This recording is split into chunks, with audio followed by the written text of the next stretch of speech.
Kahit anong mangyari, sumabak sa pera at sugal. Ngayon natutulog sa sahig, bukas magiging boss.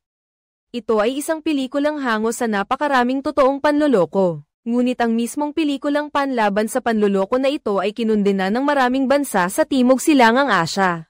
Nang mariin dahil ang mga eksena ng panloloko dito ay masyadong makatotohanan, na nagdudulot ng malubhang epekto sa lokal na industriya ng turismo. Kaya naman, hindi ito may palabas sa malalaking plataporma. Kaya naman, kayong mga nakapanood ng video na ito, panoorin ninyo ng mabuti. Dahil makakatulong ito sa pagpapataas ng iyong kamalayan sa pag-iwas sa pandaraya, bawat detalye ay maaaring makatulong sa iyo na makaiwas sa isang scam. Si Pan Sheng ay isang masipag na programmer. Naniniwala siya na ang pagsisikap ay magbubunga. Inakala niyang madali siyang ma-promote bilang CEO. Ngunit hindi inaasahan na ang kanyang katrabaho ay isang mayaman na anak. Ang posisyong dapat sana ay sa kanya ay ibinigay sa kabilang tao. Nakaramdam siya ng kawalang katarungan ngunit sa kabutihang palad, isang kumpanya ng laro sa ibang bansa ang nag-alok sa kanya bago siya umalis. Hindi mo pa rin nakakalimutan ang pag-hack sa computer sa meeting room. Gamit ang iba't ibang meme para punuin ang screen para mailabas ang galit mo. Pagkatapos, plano mong pumunta sa game company para tanggapin ang posisyon. Talaga nga, napaka-generous ng bagong kumpanya, hindi lang nila sinagot ang lahat ng airfare, kundi pinanood pa nila ang lahat ng adult performance. Habang nalulunod pa sila sa kasiyahan tungkol sa bagong kumpanya, hindi nila alam na may mas malaking krisis na paparating. Pagkatapos bumaba sa eroplano ang lahat, bigla na lang kumuha ng dahilan ang pinuno na may kinalaman sa mga papeles ng flight at kinuha ang mga pasaporte ng lahat. Pagkatapos ay inutusan niya ang lahat na sumakay sa bus pababa ng sasakyan, dinala ng pinuno ang lahat sa isang maliit na eskinita. Ngunit habang naglalaro ang lahat, hindi nila inaasahan na bago pa man sila makalabas ng eskinita ay hinarang na sila ng ilang malalaking lalaki. Nang walang salita ay sinimulan na nila silang bagbogan at pagkatapos ay tinakpan ang kanilang mga mata. Napansin ni Pan Sheng na nasa likuran na mayroong hindi maganda. Agad siyang lumingon at tumakbo palayo nang makita iyon ng mga tulisan ay hinabol siya ng mahigpit. Ngunit bago pa man siya makalabas ng eskinita, ayon ay pinatumba ng pinuno gamit ang tabla sa lupa. Pagkatapos ay tinakpan din ng sako si Pan Sheng, ganoon sila piniring at dinala sa isang lugar. Pagkatapos tanggalin ang takip sa ulo, nakita nila na ang lugar ay puno ng mga mababangis na gwardya na may dalang baril. Sa harap ng gate, ang sumalubong sa kanila ay ang scammer na si Lu Bingkon. Agad siyang nagsalita sa mga bagong empleyado ng magalang. Magpakilala, sabihin na empleyado, mas tama siguro ay alipin. Ngunit hindi pa rin nila napagtanto ang bigat ng sitwasyon. Kaya pinagsisigawan nila si Lu Bingkon, subalit ang kapalit nito ay ang muling pagmamalupit na pagpalo sa kanila. Nang matang nakita niyang sapat na ang pagpalo ni Lu Bingkon ay nagpaputok siya para magpapatigil. Ang layunin ay para lubos nilang maunawaan ang sitwasyon. Pagkatapos nilang kalasin ang mga tao, dumiretso si Lu Bingkon sa usapan. Ang bagay na gusto ninyo, kung magtatrabaho kayo ng masipag sa labas, ay tiyak na hindi ninyo makukuha, ngunit dito sa akin, posible at napakabilis pa. Para sa inyong kaalaman, ang pandaraya ay may isa pang pangalan, ang Cash Network. Halos saklaw nito ang lahat ng proyekto sa internet, tulad ng pagsusugal, ngunit sa likod nito ay isang salita lamang, pandaraya. Lahat ng taong napunta rito ay hinati sa 8 grupo. Ang dahilan kung bakit hinati sa 8 grupo ay upang tumugma sa Tianmen. Ang 8 general ay mga tauhan sa mga grupo ng pandaraya sa sugal. Gumagamit ng iba't ibang mga inayos na pamamaraan upang makamit ang layunin ng panloloko. Ang ganitong pamamaraan ay umiral na sa loob ng libo-libong taon. Kapag nahulog ka sa bitag, halos wala ng paraan para makatakas. Hindi inaasahan na ang isang organisasyon ng pandaraya ay magkakaroon ng ganoong sopistikadong panloob na istruktura. Ang binata sa harap mo ay ang Dejang, na tinatawag ding Goto. Sila ang responsable sa pandaraya sa pamamagitan ng pakikipag-chat at pag-order ng mga produkto. May pagkakaugnay-ugnay ng bawat grupo sa loob ng team. Habang naglalakad, ipinaliwanag ni Lu Bingkon ang base salary na 8,000 yuan. At 5% komisyon para sa bawat benta na lalampas sa 30,000 yuan. Pagkaakyat nila sa itaas, nakita nila ang isang lalaking nabigong tumakas na kasalukuyang pinahihirapan. Ang mga sigaw ng sakit ay nagpatakot sa kanila. Dumaan sila sa sunod-sunod na mga gate, at nakarating sa sentro ng buong organisasyon ng pandaraya. Dito naglalaro ang mga magagandang babaeng dealer ng baraha online. Puro magagandang babae para sa iyo na pagpipilian. Wala lang ang hindi mo maiisip, wala dito. Hindi lang sugal ang pwedeng gawin sa lahat ng nasa harapan mo, kundi pati na rin ang iba't ibang serbisyo ng mga magagandang babae.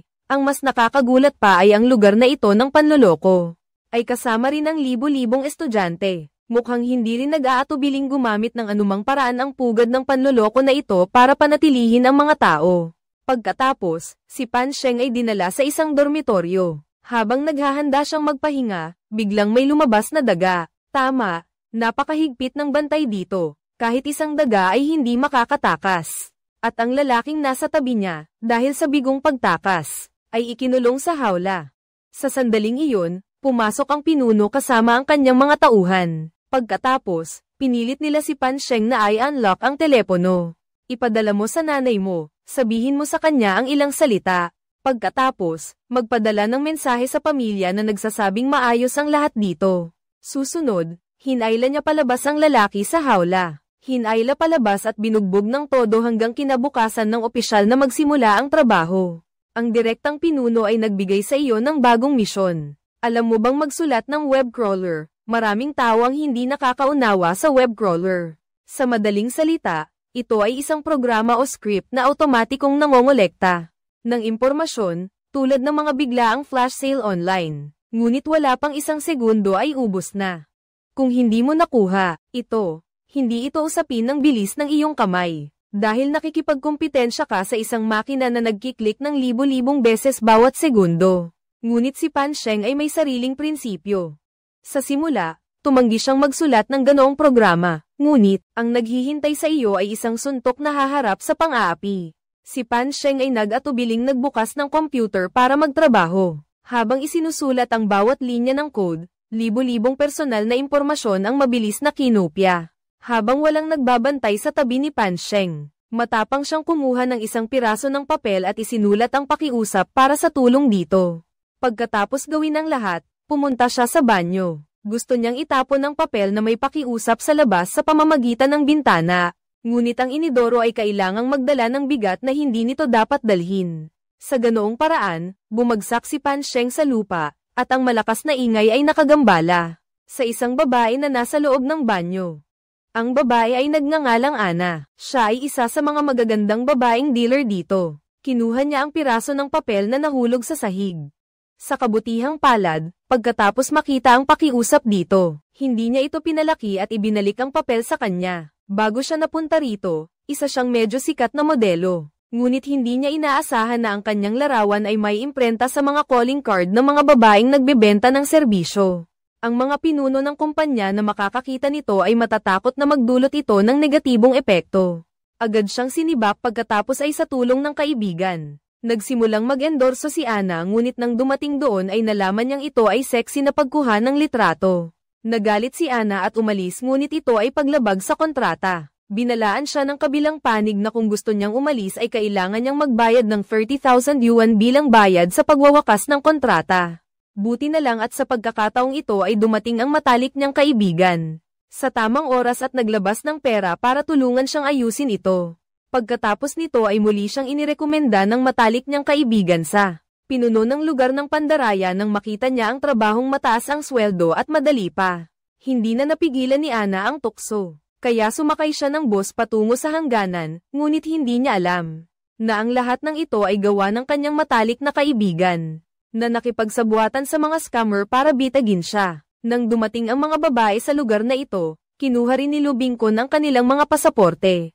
At sinabi sa kanila na makukuha lang nila ang kanilang mga pasaporte at makakaalis dito kapag naabot nila ang benta na 5 milyon. Hindi inaasahan, ang unang pagkakataon na mag-livestream sila ay sa buwan ng.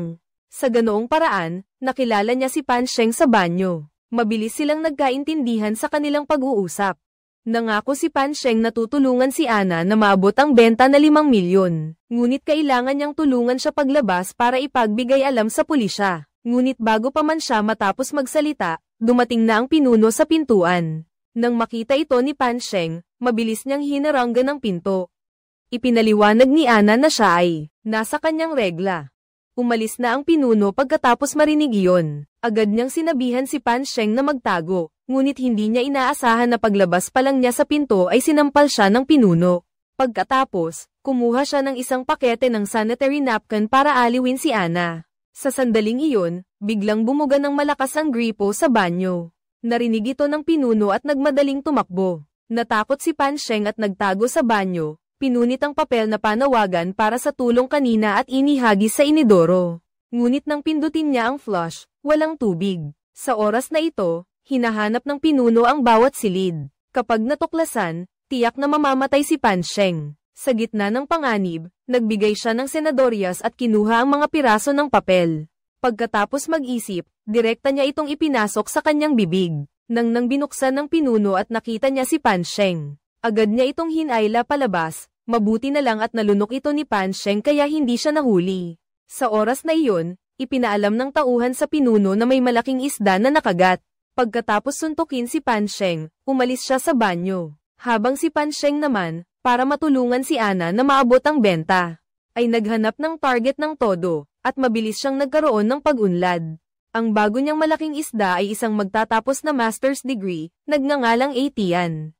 Habang tinatapos ang kanyang pag-aaral, nagtayo rin siya ng isang translation office kasama ang ilang kaibigan. Sa mga araw na walang pasok, nanunood pa sila ng soccer at tumataya para sa kasiyahan. Medyo hindi rin nasiyahan ang kasintahan niya sa ginagawa ni Atian. Isang araw, nakatanggap sila ng email tungkol sa isang partnership. Kailangan lang maglagay ng maikling ad sa unang 5 segundo ng video.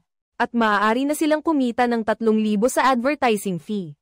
Hindi napigilan ni Atian ang tukso kaya't nag-click siya sa link. Sa loob ay isang virtual casino. Nakita niya ang isang magandang babaeng dealer na nagdidil ng baraha sa mismong lugar.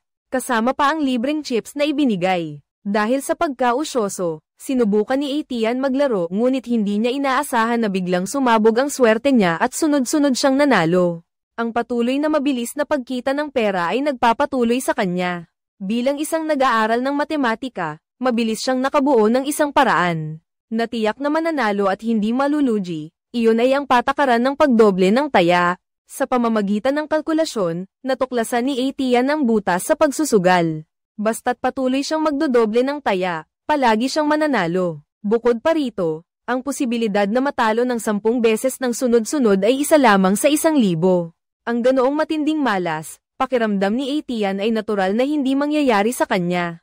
Inakala lang niya na ang kanyang mataas na antas ng edukasyon ay sapat na matalino para hindi. Naloko siya pero mabilis siyang sinampal ng katotohanan. Dahil sa pag-aakala mong matalino ka, mas matalino pa sa iyo ang scammer.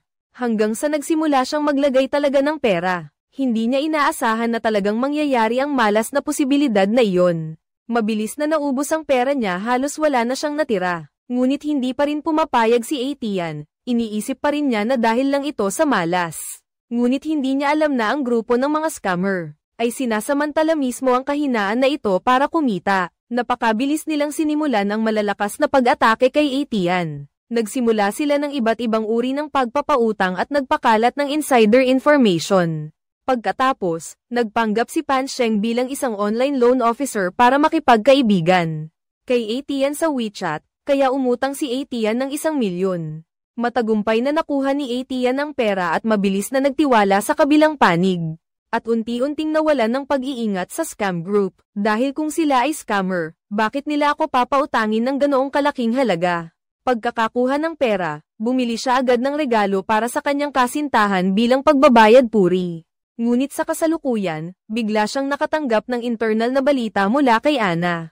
Nang makita niya ang pagkakataong manalo ng pera sa kanyang harapan, natural na hindi ito palalampasin ni Atian. Tulad ng inaasahan, sa mungkahi ni Ana, siya ay nanalo ng malaki. Mula sa pagiging hindi mapagbantay sa simula, lubos na siyang nagtiwala sa kabilang panig ngayon. Gayunpaman, hindi alam ni Atian na siya rin ay tuluyang mahuhulog sa bangin. Na hindi na niya matatakasan dahil mula nang buksan niya ang gambling software. Ang kanyang telepono ay na-install na ng software, at lahat ng kanyang kilos, pati na rin ang kasaysayan ng paggastos. At mga mensahe sa bangko ay sinusubaybayan ng grupo ng mga manloloko. Malinaw na noong pinapanood ko ang football, nag-text ang babaeng dealer.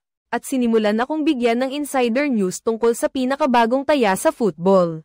Ngunit ang matalinong si Atian ay hindi naintindihan ang pahiwatig ng paghingi ng tulong sa mensahe ni Pan Sheng. Sa halip, nang walang sinasabi, nagdeposit siya ng 15,000 para manalo ng mas maraming pera. Hindi siya nag-atubiling humingi ng advance na 3 buwang sweldo sa kanyang pinuno. Pati na rin ibenta ang kanyang limited edition na sneakers. Kahit na maubos na naman siya, naniniwala pa rin siyang makakabawi siya. Para makakuha ng chips, nagsimula siyang mangakit ng mga bagong tao. At ginamit pa ang pangalan ng startup para lokohin ang nanay niya ng 50,000. Tumalon din ang benta ni Ana dahil dito. Hanggang sa dumating ang due date ng online loan, hinarang ng kolektor ang pinto ng bahay niya. Doon lang nalaman ng pamilya kung gaano kalaking gulo ang ginawa niya. Ginulo ng kolektor ang buong bahay para pilitin siyang magbayad. Buti na lang at nakahiram ang mga magulang niya sa iba't ibang tao para maresolba ang krisis na ito. Para hindi na magkamali ang anak nila, kinandaduhan nila ang telepono ni Atian. Ngunit paano mapapakalma si Atian? Walang sugal na madaling tumigil. Walang sugarol na ayaw magkaroon ng kamanghamanghang pagbaligtad. Kaya hindi lang niya ibinenta ang kotse ng pamilya niya. Pati na rin ang ipon ng pamilya niya ang ninakaw niya. Pagkatapos ay kinumbinsi niya ang kanyang kasintahan na tulungan siyang tumaya. Dahil hindi siya mapigilan ng kasintahan niya, pumayag na lang ito. Ang pagsisikap na ginawa niya ay nabayaran, sa pagkakataong ito ay tumaya siya at nagkaroon ng kamanghamanghang pagbaligtad, nanalo ng ilang milyon. Si Atian ay umupo sa harap ng screen at sobrang tuwang-tuwa na halos tumalon siya. Hindi niya inaasahan na nang hanapin niya ang kanyang kasintahan para magdiwang. Sinabi ulit ng kasintahan niya sa kanya na hindi siya tumaya. Natatakot siyang matalo ka ulit kaya lihim na niya itong kinansela bago pa man magsimula. Galit na itinulak ni Atian ang kasintahan niya at sinira pa ang bagong regalo na binili niya para dito. Hindi sumuko, lalo pang nababaliw si Atian. Nilapitan niya ang lola niya at sinabing ikakasal na siya sa kasintahan niya. Niloko niya ito para makuha ang 150,000 na ipon at kinuha na rin ang alahas ng lola niya, pagkatapos gawin ang lahat, kahit na kinukurot ang konsensya ni Atian. Ang kasakiman sa pagsusugal ay tuluyan ng nagpamanhid sa kanyang isip. Ang kasintahan niya, para iligtas siya, ay pumunta sa anti-fraud center. Ipinakita ang sitwasyon sa pamamagitan ng pagpapakilala ng kawani laban sa panloloko. Talaga nga namang ito ay panloloko, ipinaliwanag ng kawani na. Ang biktima ay naloko dahil ang tao ay may 2 puso. Isa ay kasakiman at isa ay pagiging hindi kontento. Sa telepono ni Atian, talagang nauna nang na-install ang software. Kaya ginagamit ng mga manloloko ang mga datos na ito upang magsagawa ng tumpak na panloloko. Susunod ay ang pagtutugma ng pautang at pagbubunyag ng impormasyong panloob. Ginagamit ang paraan ng salaitan ng panalo at talo upang kontrolin ang damdamin ng biktima. Hindi ito gaanong konektado sa edad at antas ng pag-aaral. Ang mga scammer ay hindi natatakot na manalo ka, natatakot lang silang hindi ka maglaro. Samantala, sa kabilang panig, hindi pa rin sumusuko si Atian. Para makuha muli ang telepono, ikinulong niya ang sarili sa silid at nag-hunger strike bilang protesta. Tahimik, hindi nagsasalita, hindi pinapansin ang kanyang ina, at ginagamit pa ang kamatayan para pilitin ang kanyang ina na sabihin ang password ng safe. Dahil sa sitwasyong ito, napilitan siyang sabihin sa kanya ng kanyang ina. Gayunpaman, pagkatapos buksan ng safe, hindi na niya pinansin ang ilang 10,000 sa loob.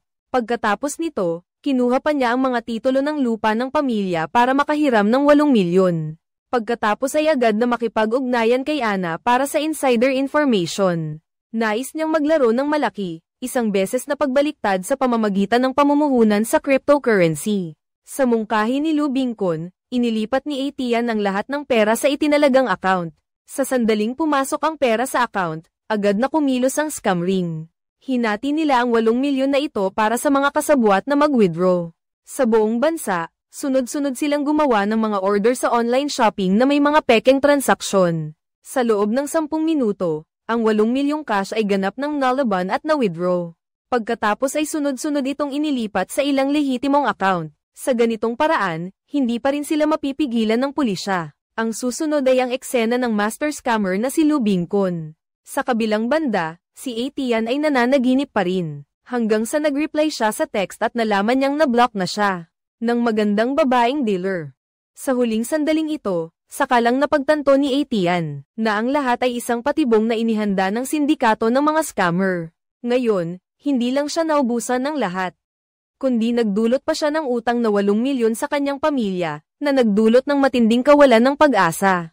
Hindi niya kayang harapin ang pamilya at kasintahan, na nagmamahal sa kanya, at nang dumating ang kasintahan at pamilya, huli na ang lahat. Sa sobrang pagkadismaya, si Etienne ay tumalon mula sa balkonahe. Gusto niyang wakasan ang kanyang paghihirap sa ganitong paraan. At sa ganoong paraan, isang dating masayang pamilya ang nagkawatak-watak.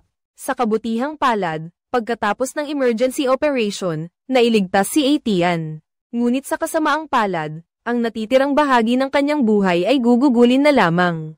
Sa kama ng ospital, at ang pamilya ay nalubog din sa matinding kalungkutan na walang pag-asa. Samantala, dahil nalampasan ni Ana ang benta, nagsimulang magdiwang ng tagumpay ang buong grupo. Lahat ay nagbubukas ng champagne at nagdiriwang sa piging. Si Lu Bingkon ay sobrang tuwang-tuwa kaya't pumasok pa sa kusina, para bigyan ng lahat ng stir-fried na karne na may sili. Ngunit walang nakakaalam kung gaano siya kagaling magluto, si Pan Sheng. Na gumawa ng malaking kontribusyon ay inanyayahan din ni Lu Bingkon sa entablado para purihin. At para hikayatin ang espiritu ng mga empleyado, nagbato si Lu Bingkon ng pera para ibahagi sa lahat. Ngunit nanatiling kalmado si Pan Sheng at kumuha lamang ng isang piraso ng pera mula sa tumpok. Alam ko na ang perang ito ay ilegal at marumi. Bukod pa rito, kahit si Ana ay nabulag ng interes, at pinayuhang huwag nang umalis si Pan Sheng. Pagkatapos, tinawag siya ni Lu Bingkon ng pribado sa opisina. Inakala niya na makukuha niya ang lisensya kapag natapos na ang benta. Ngunit hindi niya alam na hindi lang iyon ang hiningi ni Lu Bingkon. Nagsimula pa siyang humawak sa kanya. Sa harap ng eksenang ito, hindi naglakas loob si Ana na lumaban. Mabuti na lang at kumatok si Pan Sheng sa pinto sa oras na iyon. Ang iyong pagdating sa tamang oras ay nagligtas kay Ana mula sa panganib. Nangako ka kay Lu Bingkon na gagawa ka ng isang automation program. Ilalagay nito ang lahat ng manual na customer service functions sa software. May available na slider ang app para sa paglalaan ng pondo. Habang pinapataas ang efficiency, makakatipid din ito ng malaking halaga sa paggawa at pera dahil sa iyong malaking kontribusyon. Pinayagan ka ni Lu Bingkon na kunin muli ang iyong telepono para ipaalam sa pamilya mo na ligtas ka. Pinayagan ka pa niyang lumipat sa isang malinis na dormitoryo. Upang matagumpay na makatakas, kinuha ni Pan Sheng ang perang nakuha niya kanina. Pagkatapos ay isinulat niya ang numero ng telepono para humingi ng tulong sa pera. Noong nag-team building sila, palihim niya itong ibinigay kay Ana para magamit niya. Sa ganitong paraan, ang sino mang makakakita ng numero ng telepono sa pera, ay maaaring tumawag sa pulisya para tumulong sa kanya. Hindi niya inakala na halos ikamatay niya ang aksyon na ito. Sa labas, ang lugar na ito ay nag-host ng team building. Sa katunayan, ito ay para kumuha ng mga larawan upang may padala nila sa bahay para mapanatag ang kanilang mga pamilya. Habang ang ibang tao ay gumagawa ng iba't ibang pose ng kamay. Tanging si Pan Sheng lang ang nag-post ng number 6 sign. Pagkatapos nito, ipinadala niya ang larawan sa pinakamalapit niyang kasamahan, si Yung Chao, ngunit nag-aaral si Yung Chao kaya hindi niya napansin nang makita niya ang larawan. Pagkatapos magpakuha ng litrato, dinala sila ng pinuno sa isang restaurant para kumain. Kaya nagdahilan si Ana na siya ang mag-iimbita at sinamantala ang pagkakataon na gamitin ang perang iyon. Ngunit hindi niya inaasahan na Canadian dollars lang ang tinatanggap dito at hindi US dollars. Paulit-ulit na nagbigay ng senyales si Ana sa waiter para tawagan ang numero doon, ngunit hindi naintindihan ng kabilang linya ang ibig niyang sabihin. Dahil dito, labis na nag-alala si Ana nang pagtalikod niya ay aksidenteng nabangga niya ang isang dumadaan. Ang perang iyon ay nabasa rin ng inumin dahil doon. Upang maiwasan ang karagdagang abala, mabilis na nagbayad ang pinuno at hinayla si Ana palayo. Sinamantala ni Pan Sheng ang pagkakataon upang kunin muli ang pera mula sa kamay ng waiter. Nabigo ang plano, kailangan na lang humanap ng ibang paraan. Pagbalik nila sa lugar, inilatag na ni Lu Bingkon ang lahat ng pera sa sahig. Ipapahangin ko lang, baka mamuo lahat. Nang makita nila ang sahig na puno ng pera, nagulat ang lahat. Pagkatapos nito, itinaas ang ranggo ni Pan Sheng bilang pinuno ng grupo. Si General Lu Bingkon ay naghahanda ring palayain ang mga labis. Ang lalaking huling binugbog ay makakauwi na rin. Bago sila maghiwalay, lihim na ipinasok ni Pan Sheng ang perang may numero ng telepono para sa tulong. Sa kamay ng lalaki, inilagay ang huling pag-asa sa kanya. Gayunpaman, ang hindi kailanman inasahan ni Pan Sheng ay Ang mga taong ito ay hindi pinalaya kundi ibinenta ni Lu Bingkun sa halagang 30,000. Sa ibang lugar, kaya nawasak din ang pag-asang makatakas ni Pan Sheng. Samantala, habang umaalis sa lugar ang bus, gusto ng pinuno na bumili ng sigarilyo pero napagtanto niyang wala siyang dalang pera. Kaya sinimulan niyang halughugin ang bawat isa, at walang nakakagulat, nahanap ng pinuno ang perang papel. Nang dalhin niya ang perang papel na ito sa supermarket para bumili ng sigarilyo. Pagkatapos niyang bumili at paalis na sana, bigla siyang tinawag ng empleyado ng tindahan. May nakasulat na hindi tinatanggap ng bangko dito. Mabilis na kumalat ang balitang ito kay Lu Bingkun. Agad na ipinatawag ang lahat para sa isang kagyat na pagpupulong. Ang lalaking iyon ay pinagpapalo rin ng todo at hinayla pabalik. Gayunpaman, hindi pa rin siya umamin tungkol kay Pan Sheng. Ang matalinong pinuno ay sinipat ang pera at naamoy ang soft drinks, ngunit hindi niya inilantad si Ana. Nang makita nilang mabunyag na ang kanilang plano, sina Pan Sheng at Ana ay sabay na kusang umamin. Ang kahihinatnan ay madaling hulaan, pareho silang walang duda. Pareho silang pinalo. Si Pan Sheng ay nabalian ng binti, at ang lalaking iyon ay hindi rin nakaiwas sa kapalaran na mamatay. Ilang araw ang lumipas, si Ana ay naibenta rin sa ibang lugar para makatakas. Sinamantala niya ang pagkakataon para buksan ang bintana ng sasakyan at tumalon palabas. Pagkatapos, tumakbo siya ng diretso sa pinakamalapit na istasyon ng pulisya para magsumbong. Ngunit hindi niya inakala na ang scam at ang lokal na istasyon ng pulisya ay iisa na. Hindi sila nakapaghintay ng tulong kundi ang pinuno ng scam group. Pagkatapos ay isinilid siya sa sako at inihagis sa dagat. Ang buong prosesong ito ay na-video. Akala ni Ana na sa pagkakataong ito ay tiyak na hindi siya makakatakas. Hindi niya inaasahan na pagkatapos ay kinaladkad siya mula sa dagat. Binuksan ang sako at tinanggal ang mga tali, kasunod nito ay inabot ng pinuno ang pasaporte sa bangka at nagbigay ng isang senadoryas kay Ana. Kung bakit pinalaya ng pinuno si Ana ay walang nakakaalam. Baka mahal niya si Ana o baka naman nagising ang konsensya niya. Nakuha ni Ana ang pasaporte papuntang airport at matagumpay na nakabalik sa bansa. Ngunit siya ay pinalaya. Ang iba naman ay hindi ganoon kaswerte. Sa kabilang banda, nawalan ng kasintahan si Atian at araw-araw siyang nabubuhay sa pagkakasala. Patuloy din siyang inaalalayan ng mga pulis mula sa Anti-Fraud Center. Nang makarating sa isang interseksyon, may nakasaksak na maliit na business card sa sasakyan. Nakilala ng kasintahan ni Atian ang babae sa business card. Ito ay walang iba kundi ang magandang babaeng dealer na si Ana, kaya agad bumaba ang pulis para arestuhin siya. Pagkatapos ay ginamit ang mga pahiwatig para mahanap ang tunay na impormasyon ni Ana. Nang umuwi si Ana, matagal nang naghihintay ang pulisya. Ngunit si Ana ay naging desperado, kahit na ang pulisya ay nasa harapan na niya. Hindi na siya nagtiwala pa, pagkatapos ay dinala siya ng kasintahan ni Atian sa silid-aralan. Nakita niya na si Atian ay naging isang vegetable person. Doon lang napagtanto ni Ana ang mga ginawa niya. Kung gaano kasama, para mailigtas ang sarili, inamin niya ang lahat ng alam niya. Kaya opisyal na sinimulan ng isang malawakang operasyon para hulihin ang mga nagkakasala sa online scam.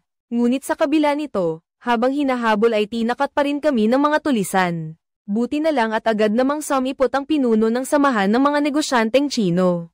Matagumpay na nalutas ang krisis pagkatapos ng ilang araw na pagsisikap. Matagumpay na nabuwag ng pulisya ang pugad ng money laundering. Ngunit wala silang nakuha tungkol sa lokasyon ng lugar ng pandaraya. Buti na lang at may bagong natuklasan ang kaibigan ni Pan Sheng na si Yung Chao sa binary programming na 6 na ay katumbas ng 110. Dahil dito ay naalala niya ang mensaheng natanggap niya. Doon niya napagtanto na ang pagtaas ng kamay ni Pan Sheng na hugis 6 na ay senyales para tawagan niya ang 110. Ang pagtawag sa pulis at ang bahay na may 36 na ay tila tumutukoy sa isang address. Mabilis na ibinigay ni Yung Chao ang pahiwatig na ito sa pulis. Habang iniimbestigahan ng kaso batay sa pahiwatig, nag-focus ang pulis sa isang elementarya na may 36. Ngunit dahil sa kaligtasan ng libo-libong estudyante, nahirapan sila, at sa sandaling iyon, nakakita ang pulis ng pagkain na ipinasok at nagkaroon sila ng ideya. Sa gabi, nagpanggap siya bilang isang janitor. Pagkatapos suriin ang basura sa paligid ng paaralan, natuklasan nila na ang basura ay puno ng mga balat ng bote. Alak at nag-o-order sila ng 120 takeout meals araw-araw. Ito ay lubos na taliwas sa dieta ng mga estudyante sa elementarya. Kaya tinawag nila ang may-ari ng tindahan at sinabihan siyang itago ang posporo.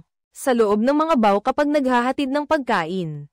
Nang makita ni Pansheng ang papel sa loob ng posporo, kinaladkad niya ang kanyang pilay na binti at inakyat ang bakal na bakod. Pagkatapos, sinindihan niya ang shuttlecock at itinaas ito upang i-activate ang smoke alarm bell. Matapos i-activate ang fire alarm, agad na nagtipon ang mga estudyante. Kasabay nito, lahat ng control doors ay na-disable. Madaling nakadaan ang mga armadong pulis sa lahat ng gate. Napalibutan ng sindikato ng mga manloloko sa loob ng stadium. Matagumpay na nagtapos ang cross-border operation.